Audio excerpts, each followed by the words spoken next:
오늘 성경 본문은 출애굽기 12장 1절에서 13절 말씀입니다. 이 설교는 제가 참 여러 번 다루었습니다. 유월절 어린 양에 대한 설교 지금까지 여러 차례 했고 성경 공부 때 또 가르치고 했습니다. 제일 최근에 한 게 2013년 3월 10일 이 본문 구절을 택해서 설교를 한 적이 또 있습니다. 이번에 복음에 대한 말씀을 준비하면서 또다시 이 본문을 채택을 했습니다. 성경 본문을 읽고 묵상할 때 하나님의 말씀은 아무리 연구하고 묵상하고 하더라도 퍼내도 마르지 않는 샘물과 같이 말씀 속에 감추어진 하나님의 보화는 다함이 없다, 끝이 없다는 것을 발견하게 되었습니다.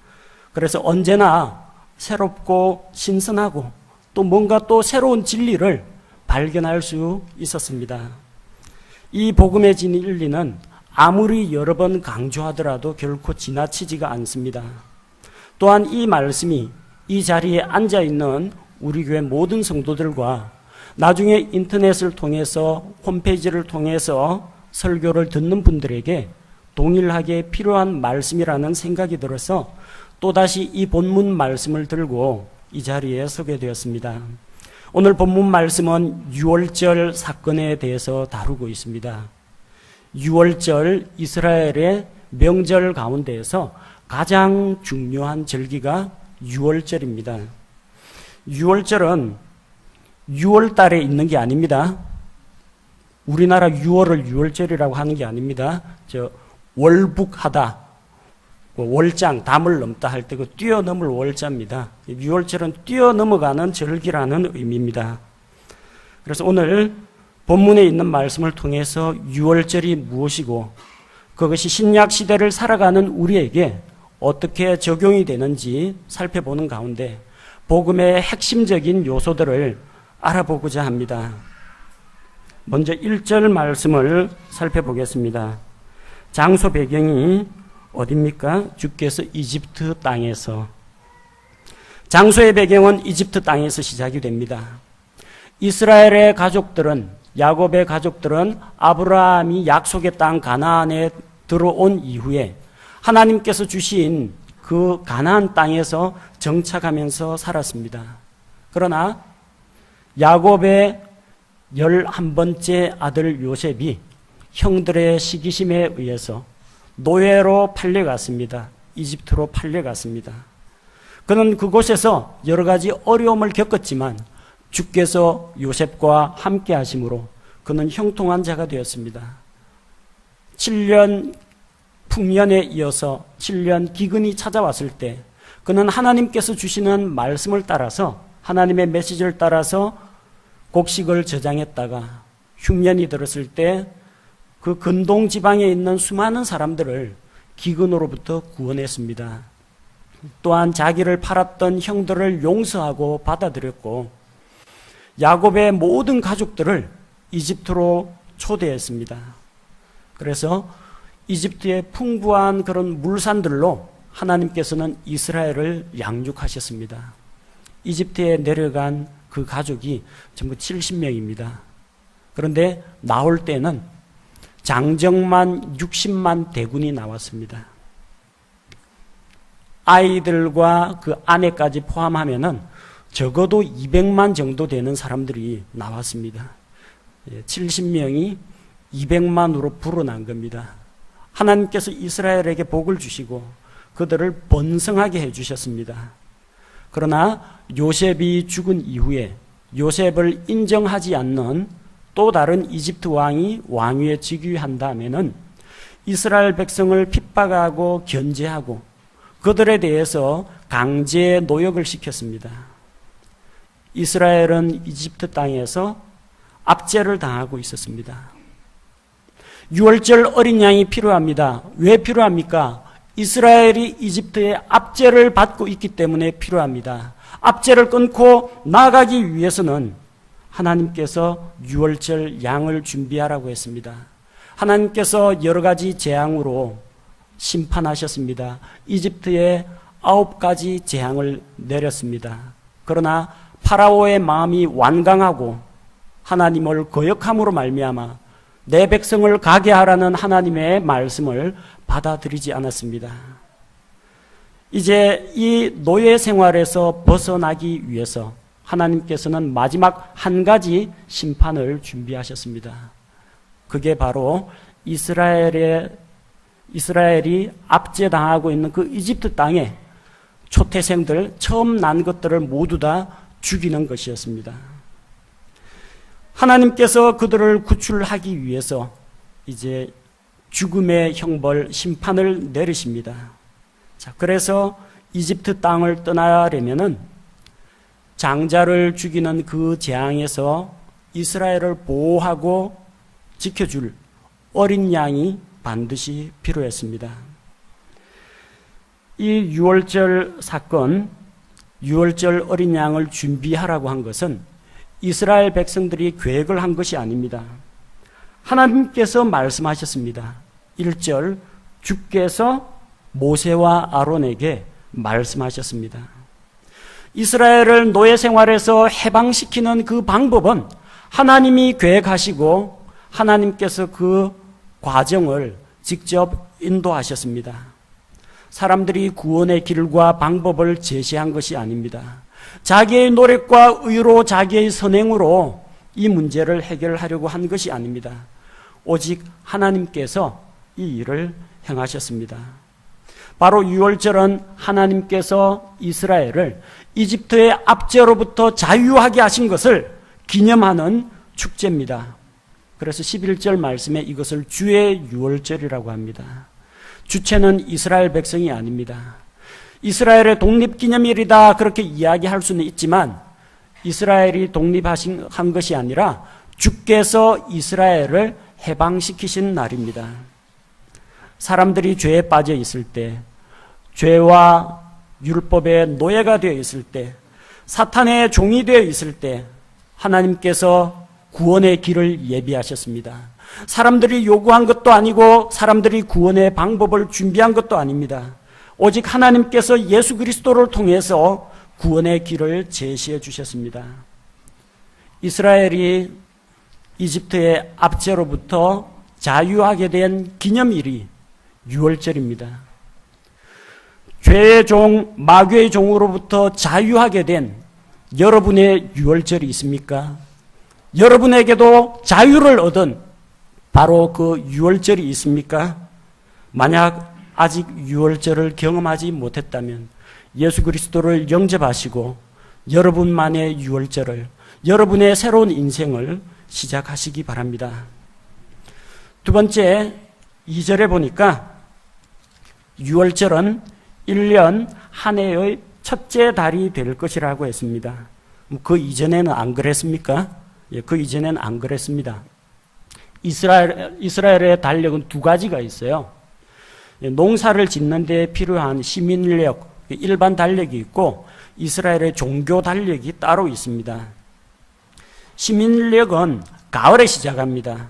유대 달력으로 7월에 시작합니다. 티슈엘이라고 하는 7월달 7월 1일에 나팔을 불면 그때부터 한 해가 시작이 됩니다. 그런데 이스라엘의 종교력은 6월절이 있는 니산월, 아비브월이 새해의 시작이 됩니다. 이전에는 농사를 해서 먹고 사는 그 달력에 자기들의 일생을 맡겼습니다. 먹는 걸 중심으로 땅에서 땅 갈아서 농사지어 먹고 사는 것을 중심으로 한 해의 시작을 결정했습니다. 그러나 이스라엘이 이집트에서 구출된 이후에는 하나님께서 그들을 구원하신 바로 그 날이 들어있는 6월절이 들어있는 아비볼, 그게 새해를 이루는 첫째 달이 되었습니다. 그래서 이스라엘 백성들은 아비볼 니산월을 한 해의 시작으로 꼽고 있습니다. 고린도 후서 5장 17절 말씀에 의하면 누구든지 그리스도 안에 있으면 새로운 창조물이라고 했습니다. 그리스도 안에 있으면 새로운 창조물입니다. 여러분의 새로운 생일이 됩니다. 여러분에게도 새로운 인생을 시작한 날이 있습니까? 예수님 믿고 구원받은 날이 여러분 인생의 새날이요, 제2의 인생입니다. 이전 것은 다 지나갔습니다. 이제 새 것이 되었습니다. 새로운 인생입니다. 예수 그리스도 안에서 새로운 생명을 얻은 바로 그 날이 이제 은혜로 사는 삶, 덤으로 사는 삶입니다. 여러분은 풍족하고 넘치는 삶을 살고 있습니다. 예수님을 믿기 이전에 여러분이 어떠한 삶을 살았는지 전혀 중요하지가 않습니다. 여러분이 부자였든지 가난한 자였든지 질병에 걸린 자였든지 사업이 망했든지 흥했든지 아무런 상관이 없습니다. 예수님을 믿는 바로 그 순간에 새로운 창조물이 되었고 새로운 인생이 시작이 되었습니다. 이제는 덤으로 살아가는 인생입니다. 얼마든지 넉넉하고 남는 인생입니다. 최악의 경우 여러분이 죽음을 맞이한다 할지라도 남는 인생입니다. 죽으면 바로 하나님의 품에 안겨서 저 하늘의 영광을 누리게 되기 때문에 여러분에게 있을 수 있는 최악의 사태는 하나님 품에 안겨서 복을 누리는 그것이 최악의 경우입니다. 나머지 경우는 뭡니까? 천국은 따놓은 당상이요, 그 위에 하나님의 칭찬과 영광과 상급이 얹어지고 이 세상에서 하나님을 닮아가고 이 세상에서 다른 사람에게 생명의 복음을 전파하는 그런 일이 차고 넘치고 남는 삶이라는 것입니다. 여러분에게도 새로운 인생을 시작하는 그런 유월절이 있습니까? 만약 아직 여러분 새로운 인생을 맞이하지 못했다면 하나님의 말씀 안에서 성령님을 통해서 다시 태어남으로 말미암아 하나님의 자녀로 다시 태어남으로 말미암아 제2의 인생을 시작하시기 바랍니다. 3절과 4절은 왜 유월절 어린 양이 필요한지 보여줍니다. 왜 유월절 어린 양이 필요합니까? 이제 이집트를 떠나서 탈출해서 나가야 하는데 파라오가 그들을 보내주지 않습니다. 그래서 하나님께서 가장 무서운 심판을 준비하셨습니다. 이집트 땅에 있는 모든 것 가운데에서 양의 첫 새끼든지 소의 첫 새끼든지 나귀의 첫 새끼든지 맷돌 돌리는 여종의 첫 아들이든지 파라오의 왕궁에 있는 파라오의 큰 아들이든지 처음 난 것은 다 죽이겠다고 하셨습니다. 그래서 이 재앙 이후에 파라오는 하나님께 굴복하게 됩니다. 그러나 이런 무서운 심판이 일어나는데 장자를 멸하는 하나님의 심판이 있는데 그때 첫 아들을 지키기 위해서는 어린 양이 필요했습니다. 이집트의 하나님의 죽음의 심판이 임할 그때에 맏아들들을 죽이는 그 심판을 피하고 넉넉히 승리하기 위해서 어린 양이 필요했습니다.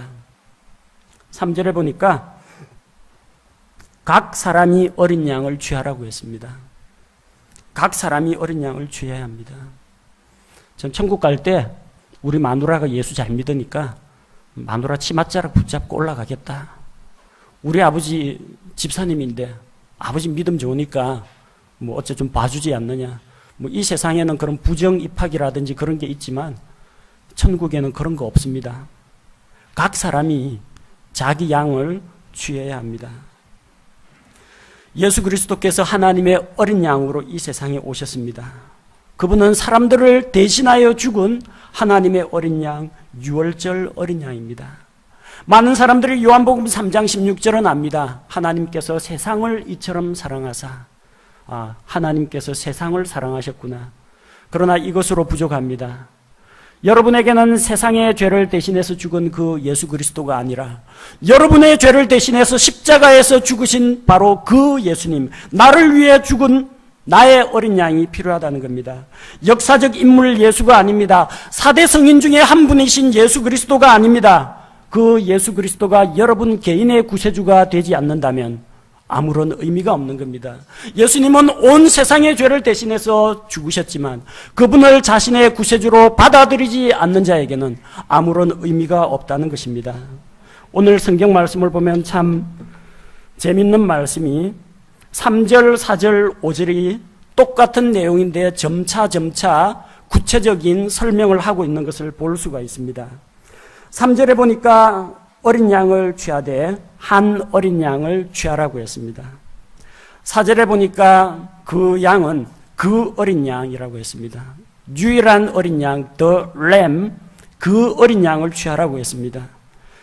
5절에 보니까 너희의 어린 양이라고 했습니다.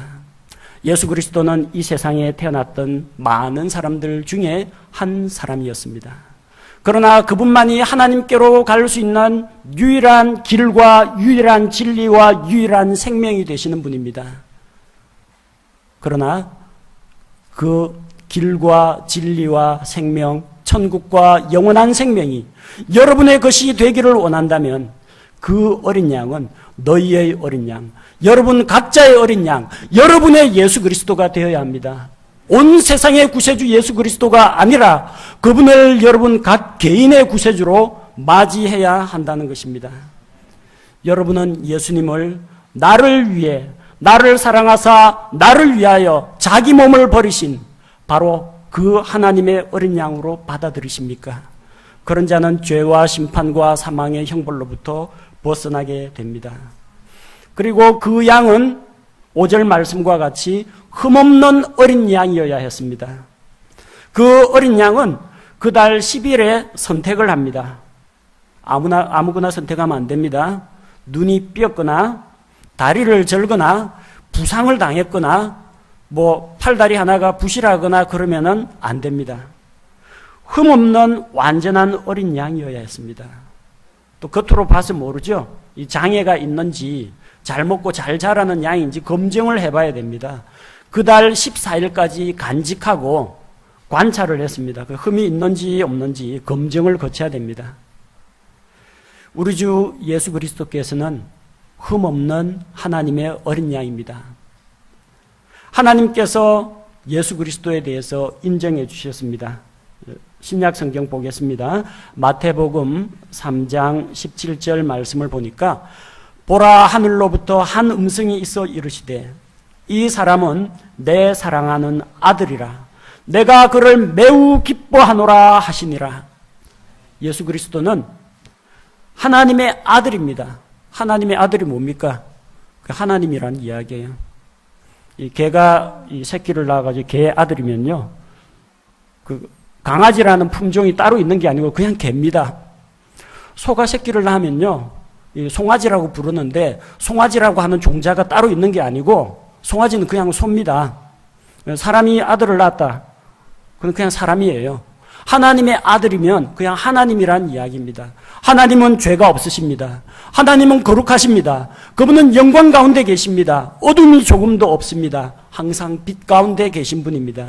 예수 그리스도는 하나님이시요 하나님의 아들이십니다. 따라서 그분에게는 전혀 죄가 없습니다. 그분은 죄 없으신 흠없는 어린 양이십니다. 예수님을 고소하고 모함하는 자들이 빌라도의 법정에 그분을 데려갔습니다. 여러 가지 증거들을 가지고 거짓 증거를 지어내서 예수님을 고소를 하는데 하나도 맞아떨어지는 게 없습니다. 결국 요한복음 18장 38절 말씀을 보니까 그 당시에 이스라엘을 다스리던 본디오 빌라도가, 로마에서 파견한 총독 본디오 빌라도가 재판 결정문을 읽어줍니다. 빌라도가 그분께 이르되 진리가 무엇이냐 하더라. 그가 이 말을 하고 다시 유대인들에게로 나가 그들에게 이르되 최종 법정 선고입니다. 나는 그에게서 아무 잘못도 찾지 못하노라. 예수님에게서는 아무런 잘못도 발견할 수가 없었습니다. 그분에게는 죄나 잘못이나 허물이나 결점이 전혀 없었습니다. 그분은 완전하신 분이었습니다. 따라서 그분은 흠없는 어린 양이 되기에 조금도 부족함이 없는 분입니다. 예수님을 배반하고 팔아넘긴 가룟 유다가 있습니다. 마태복음 27장 4절에서 가룟 유다가 제사장들에게 가서 자기가 받았던 돈을 돌려주면서 고백합니다. 이르되 내가 무죄한 피를 배반하여 넘김으로 죄를 지었노라 하니 그들이 이르되 그것이 우리와 무슨 상관이 있느냐, 내가 그것과 상관하라 하거늘. 유다 역시 인정했습니다. 내가 무죄한 피를 배반하였다. 예수 그리스도는 무죄하신 분이라는 것을 그분을 팔아넘긴 가룟 유다조차도 알고 있었다는 겁니다. 예수님 십자가 양옆에는 좌편과 우편에 강도들이 달렸습니다. 그 중에 한 강도가 예수님을 향하여 고백을 합니다. 누가복음 23장 41절 말씀을 보니까 우리는 우리가 행한 일에 합당한 보응을 받으니, 자기들이 강도 죄인이라는 걸 알아요. 참으로 공정하게 정죄를 받거니와 이 사람은, 예수 그리스도는 아무 잘못도 행하지 아니하였느니라 하고, 예수님은 아무런 잘못도 범하지 않았습니다. 그분은 순결하고 흠이 없는 하나님의 어린 양이었습니다. 성경 말씀이 증거합니다. 베드로전서 2장 22절에서 그분께서는 죄를 짓지 아니하시고 입에 교활함도 없으시며 그분은 범죄치 않으셨습니다. 고린도후서 5장 21절에서 하나님께서 죄를 알지 못한 그분을 우리를 위하여 죄가 되게 하신 것은 우리가 그분 안에서 하나님의 의가 되게 하려 하심이라. 그분은 죄를 알지 못하신 분입니다. 전혀 죄하고 상관이 없는 분입니다. 이처럼 아무런 죄 없는 어린 양이 필요했습니다. 세상에 있는 모든 사람들은 다 죄인입니다. 그래서 만약 우리가 죄의 삭을 받고자 한다면 죄의 삭은 사망이요, 곧 여러분이 영원한 불호수 속에서 영원토록 형벌을 받는 수밖에 없습니다. 제가 여러분을 대신해서 죽어줄 수가 없습니다. 저 역시 죄인이기 때문에 제 죄 때문에 죽는 것이지 남을 대신할 수 있는 여력이 없습니다. 이 세상 가운데는 대신 죽어줄 존재가 없습니다. 죄의 삭은 사망이기 때문에 누군가가 이 사망의 삭을 지불해야 하는데 사람들 가운데는 이걸 지불할 수 있는 사람이 없습니다. 하늘에 있는 거룩한 천사들은 죄가 없습니다. 그러나 천사가 내려와서 사람을 대신하여 죽을 수는 없습니다. 천사는 죽지 않습니다. 거룩하신 하나님 역시 죽지 않습니다. 그래서 하나님께서는 아무 죄 없으신 자기의 아들 독생자 예수 그리스도를 이 세상에 보내셔서 우리 죄를 대신해서 피 흘려 죽게 하셨습니다. 그렇게 하심으로 그분을 하나님의 어린 양, 유월절 어린 양으로 내어주심으로 말미암아 우리에게 구원의 길을 예비해 주신 것입니다. 그 어린 양은 피 흘려 죽어야 합니다. 흠없는 어린 양은 흠없이 고상하게 살아가는 것이 아니라 죽임을 당해야만 했습니다. 6절과 7절 말씀은 그 양이 죽어야 한다고 이야기합니다. 유월절 어린 양이 이스라엘 백성을 구원하는 길은 양을 죽여서 피를 뿌리는 것이었습니다. 하나님께서는 이 어린 양처럼 순결하고 흠이 없는 어린 양을 잘 섬겨라, 그러면은 사망의 형벌을 면하게 하겠다, 그렇게 말씀하지 않았습니다. 이 어린 양을 떠받들고 높이라고 하지 않으셨습니다. 어린 양을 찬양하라고 하지 않으셨습니다. 어린 양을 잘 관찰하고 연구하라고 하지 않았습니다. 어린 양을 본받아서 사는 것이 너희의 구원이요 생명이라고 말씀하지 않으십니다. 어떻게 해야 합니까? 어린 양이 죽어야 죄의 문제를 해결할 수 있다고 하셨습니다. 사람들에게 생명을 주기 위해서 이 어린 양은 대신 죽어야 했습니다. 죽기는 죽는데 피 흘려 죽어야 했습니다. 그 어린 양은 목 졸라 죽이면 안 됩니다. 어린 양을 교수형에 처해서는 안 됩니다. 어린 양을 물에 빠져 익사시켜서도 안 됩니다. 어린 양에게 독극물을 먹여가지고 독살시켜도 안 됩니다. 어떻게 해요? 피 흘려 죽어야 합니다. 어린 양은 피 흘려 죽어야 했습니다. 레위기 17장 11절 말씀을 보니까 이는 육체의 생명이 피에 있기 때문이니라. 육체의 생명은 피에 있습니다.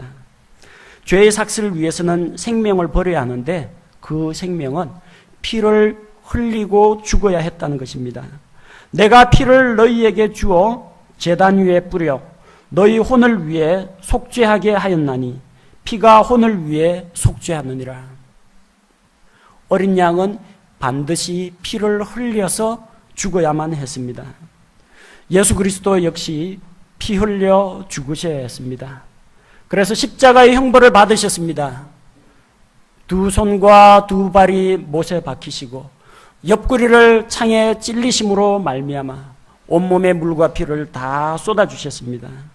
히브리서 9장 22절 말씀에 의하면 율법에 따라 그의 모든 것이 피로서 깨끗하게 되나니 피 흘림이 없은즉 사면이 없느니라.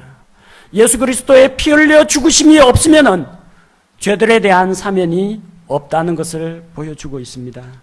따라서 어린 양은 피 흘려 죽어야만 했습니다. 피 흘려 죽고 그걸로 끝나면 안 됩니다. 여러분, 구약 시대에 여러 가지 희생 제사를 읽어보셨을 겁니다. 구약 시대에는 이 어린 양을 잡아서 하나님께 희생물로 드린 다음에 그 양을 죽이고 피 뿌리는 걸로 끝나지 않습니다.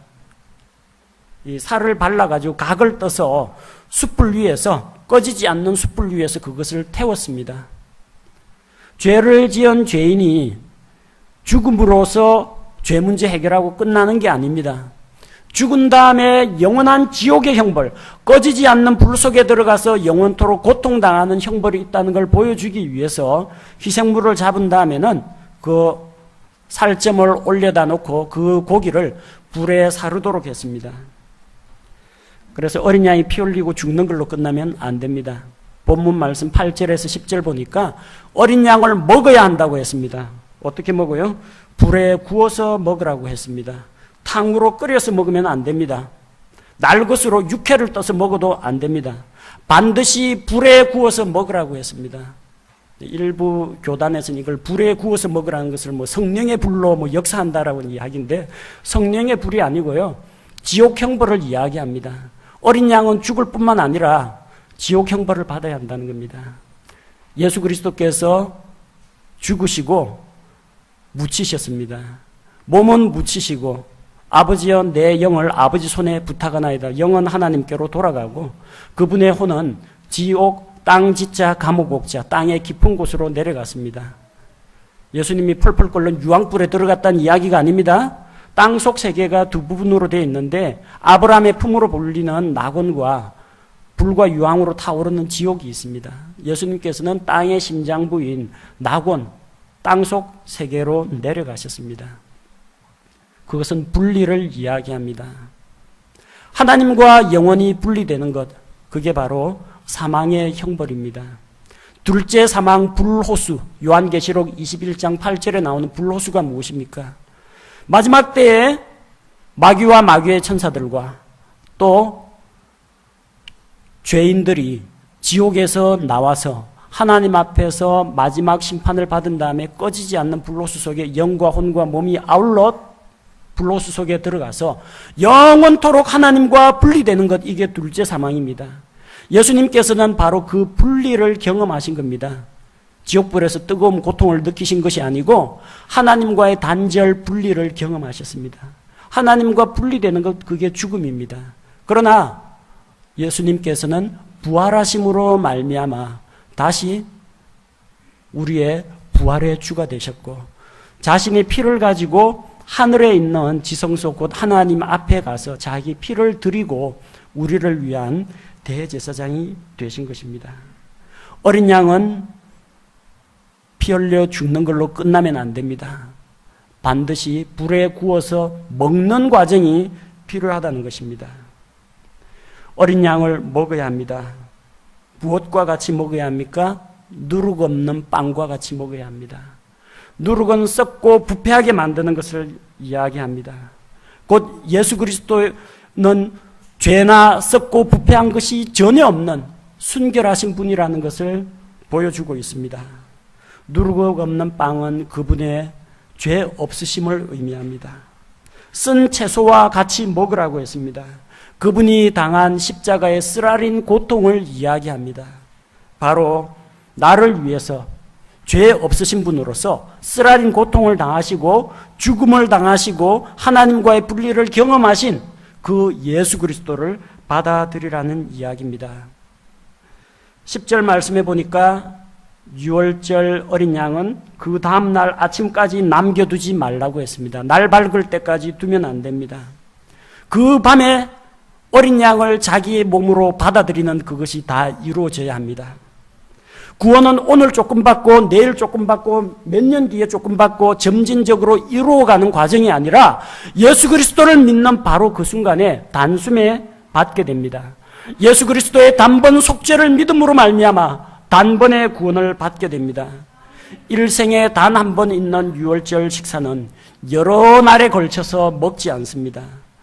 여러분은 여러분을 위해 자기 몸을 내어주신 예수님을 받아들이셨습니까? 요한복음 6장 51절에서 나는 하늘로부터 내려온 살아있는 빵이니 사람이 이 빵을 먹으면 영원히 살리라. 내가 주고자 하는 빵은 곧 세상의 생명을 위해 내가 주고자 하는 내 사료로다 하시니라. 예수님 십자가에 달려서 우리를 위해서 몸을 찢으시고 피를 흘려 주심으로 말미암아 자신의 살과 피를 우리에게 주셨습니다. 이 예수 그리스도의 살과 피를 먹지 않는 자에게는 구원이 없습니다. 양이 피 흘려 죽는 것으로 끝나지 않고 여러분 각 개인이 그 어린 양, 하나님의 어린 양 예수 그리스도를 각자가 받아들이는 것이 필요하다는 것입니다. 11절 말씀에서 하나님께서 이것은 주의 유월절이라고 말씀하셨습니다. 주님의 유월절입니다. 나의 독립기념일이 아닙니다. 주께서 나에게 자유를 주신 날입니다. 이스라엘 백성은 이집트에서 구출되기 위해서 해놓은 일이 아무것도 없습니다. 그들이 선행을 한 것도 아니고 이집트 사람들보다 더 도덕적으로 순수하고 착했던 것도 아닙니다. 그들 역시 원망과 불평이 있었고 또한 그들 역시 나약한 사람인지라 죄와 허물을 가지고 있었습니다. 다만 그들은 하나님께서 약속하신 약속의 말씀을 온전히 믿었기 때문에 구원을 받을 수 있었던 것입니다.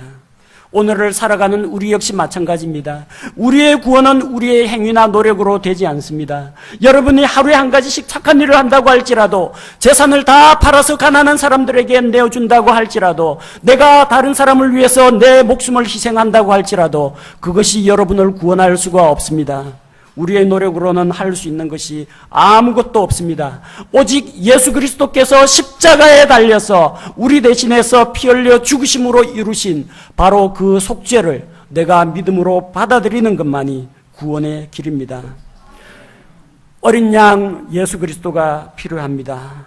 유월절 어린 양이 필요합니다. 12절과 13절 보니까 심판과 죽음의 날이 다가오고 있습니다. 이집트 전역에서 맏아들을 죽이는, 처음 난 짐승의 새끼들을 죽이는 그날이 다가오고 있습니다. 하나님의 심판과 사망이 이집트 전역에 임하는 것처럼 마지막 날 하나님의 심판은 전 지구적으로 이 세상에 있는 모든 믿지 않는 자에게 임하게 될 것입니다. 그 심판과 재앙에서 벗어나는 길이 있습니다. 7절 말씀을 보니까 어린 양의 피를 취해서 그것을 그 집의 양옆 기둥과 문 설주에 바르라고 했습니다.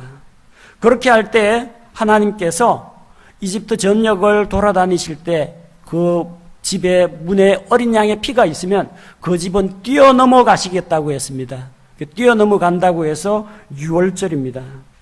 누구든지 어린 양의 피가 칠해져 있는 그 집 안에 있으면 안전합니다. 누구든지 예수 그리스도의 보혈 아래에 있으면은 심판과 형벌로부터 안전하게 됩니다. 여러분 마음에는 어린 양의 피가 칠해져 있습니까? 십자가에서 여러분의 죄를 대신해서 대신 죽으신 예수 그리스도의 피가 여러분의 마음 문에 칠해져 있습니까? 그 사람은 심판과 형벌로부터 자유하게 되었고 구원받아 하나님의 자녀가 된 자입니다. 이 출애굽기 12장에 나오는 유월절 어린 양은 바로 우리 주 예수 그리스도를 가리킵니다. 이스라엘 사람들처럼 우리에게도 어린 양이 필요합니다. 모든 사람은 죄인으로서 죄와 율법의 저주 아래에 놓여 있고 하나님의 심판 아래에 놓여 있기 때문입니다. 하나님의 심판과 사망의 형벌이 곧 다가오고 있기 때문에 여러분에게는 어린 양 예수 그리스도가 필요합니다. 이 세상의 종말이 아니라 여러분 개인의 종말은 언제 찾아올지 모릅니다. 언제 여러분이 죽게 될지 아무도 모릅니다. 그때가 오기 전에 어린 양 예수 그리스도의 피가 여러분에게 필요합니다. 우리를 죄와 심판과 형벌로부터 구원할 어린 양이 필요합니다. 고린도전서 5장 7절 말씀은 예수 그리스도가 유월절 어린 양이라는 것을 보여주고 있습니다. 그러므로 너희는 누룩 없는 자들인즉 새 덩어리가 되기 위하여 묵은 누룩을 제거하라. 우리의 유월절 어린 양 곧 그리스도께서 우리를 위하여 희생물이 되셨느니라. 예수 그리스도께서 유월절 어린 양으로서 우리 대신 하나님의 심판과 형벌을 대신 받으셨습니다. 누구든지 이 예수 그리스도를 자신의 구세주로 각 사람이 영접하게 될 때 여러분에게 하나님의 구원이 임합니다. 하나님이 약속하신 영원한 생명이 여러분에게 주어집니다.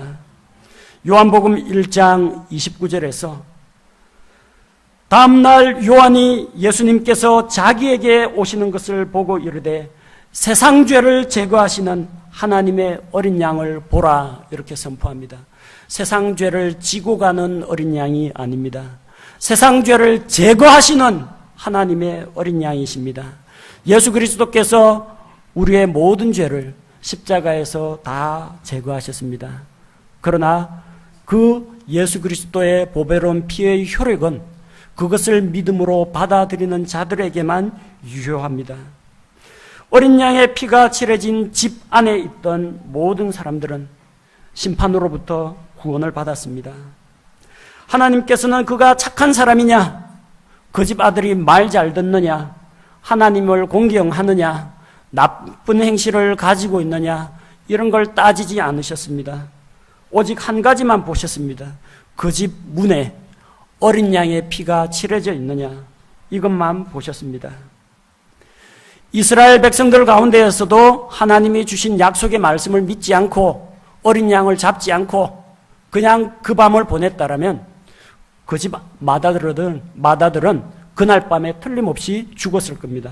반대로 하나님께서 10가지 무서운 재앙과 심판을 내릴 때 이상하게 이스라엘 백성들만 피해가 없더라는 것에 착안해가지고 몰래 그 비밀을 알아본 사람들, 이집트에 있던 이집트 사람들, 그리고 거기에 같이 살던 수많은 이방 민족들이 이스라엘 백성들 하는 거 보고 그대로 따라 했다면, 즉 자기들도 흠없는 어린 양을 잡아서 피를 그 문에 칠해 놓았다면 그 사람 역시 이집트 사람이냐, 이스라엘 사람이냐, 페니키아 사람이냐, 가나안 사람이냐 전혀 관계가 없습니다. 하나님은 인종이나 민족이나 외모를 보지 않으십니다. 그 집에 어린 양의 피가 있으면 넘어갔습니다. 출애굽기 12장 38절에 보니까 이스라엘이 이집트에서 나올 때에 섞인 무리와 양떼와 소떼와 심이 많은 가축도 그들과 함께 올라왔다고 했습니다. 섞인 무리들이 같이 나왔습니다. 수많은 잡족들이, 여러 이방 민족들이 이스라엘과 같이 나왔습니다.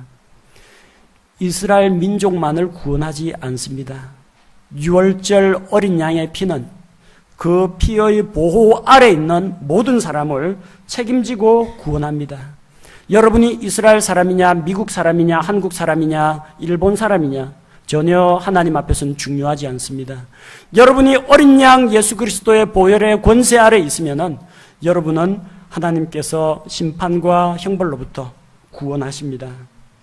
그날 밤은 많은 사람들에게 긴장과 설레임과 또 두려움의 날이었을 겁니다. 하나님께서 이집트 전역에 사망의 형벌을 내리시는 날이기 때문입니다. 그날 밤에 어떤 집에서는 이제는 지긋지긋한 노예 생활 끝났다, 약속의 땅으로 가자, 여행 준비 다 해놓고 양고기 불에 구워 먹으면서 신나게 노래 부르는 집이 있었을 겁니다. 한 집은 양고기는 먹는데 문 밖에 피도 칠했는데 다 죽을 상이 돼가지고 뭔가 기분이 찜찜하고 뭔가 오싹한 느낌이 들고 불안하다, 그런 생각을 가지는 집도 있었을 겁니다. 어느 집이 더 안전할 것 같아요? 다 안전합니다. 어린 양의 피가 칠해진 집안에 있으면 마음속으로 기뻐하는 사람이나 불안해하는 사람이나 다 안전합니다. 여러분의 감정이 여러분을 구원하는 것이 아닙니다. 교회 오니까 기분이 좋고 마음이 평온하고 웃음이 넘친다, 아 내가 구원받았구나, 이게 아니고요. 예수님을 믿었는데 내 인생은 왜 이렇게 잘 안 풀리느냐, 우울하고 주눅이 들고 무기력하다고 해서 나는 천국 가려면 멀었구나, 이게 아닙니다.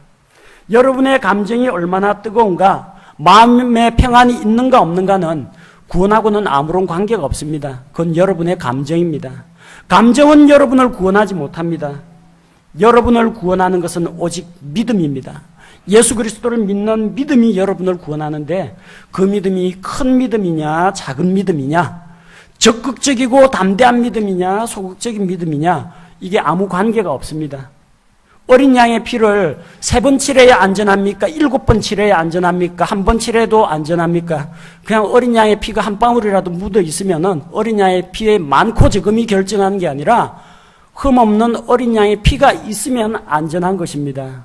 여러분의 믿음의 크기가, 여러분의 영적 컨디션이 여러분을 구원하지 않습니다.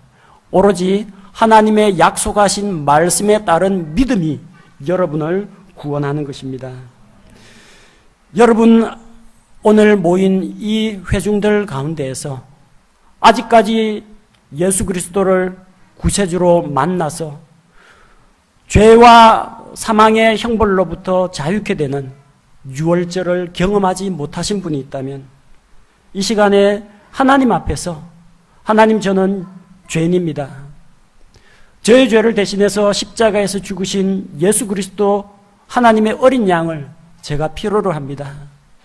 예수 그리스도를 저의 구주로 모셔드리겠습니다. 마음속으로 하나님께 그렇게 기도하십시오. 이미 구원을 받으신 분은 어린 양의 피 권세 아래서 나의 모든 죄 문제가 해결이 되었고, 또 하나님께서 심판과 형벌로부터 자유케 하셨고 영원한 생명과 하나님의 자녀가 되는 특권을 주신 것으로 인하여 기뻐하고 감사하며 이 말씀에 근거해서 여러분의 구원을 확신하시기 바랍니다. 제가 기도하겠습니다.